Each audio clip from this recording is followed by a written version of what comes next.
রাজ্যে দ্বিতীয় দফা নির্বাচনের আগে প্রশাসনিক তৎপরতা তুঙ্গে হুগলির পান্ডুয়ায়। আগামীকাল বিধানসভা নির্বাচনে বঙ্গে দ্বিতীয় দফার ভোট গ্রহণের দিন। হুগলির পান্ডুয়া ব্লকে তার আগে প্রশাসনিক তৎপরতা তুঙ্গে।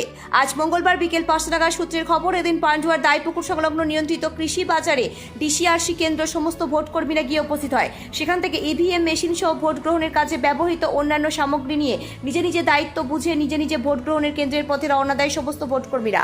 পান্ডুয়া ব্লকে প্রায় 291টা ভোট গ্রহণ কেন্দ্র রয়েছে। ইতিমধ্যে প্রস্তুত সমস্ত ভোট গ্রহণ কেন্দ্রগুলি। কেন্দ্র বাহিনীর কড়া নিরাপত্তায় মোড়া রয়েছে কেন্দ্রগুলি। স্বাস্থ্য দপ্তর, পিএইচি, বিদ্যুৎ ও দমকল দপ্তর ইতিমধ্যে প্রস্তুত নির্বাচনের জন্য। পুলিশ সূত্রে জানা যায়, পান্ডুয়া বিধানসভা এলাকায় প্রবেশ ও বাহিত পথে বিভিন্ন পয়েন্ট চলছে নাকদ তল্লাশি নিরাপত্তার স্বার্থে। আগামীকাল সকাল 7টা থেকে শুরু হবে দ্বিতীয় দফা বিধানসভা নির্বাচনের ভোট গ্রহণ। সংবাদদাতার রিপোর্ট, আমার বাংলা নিউজ।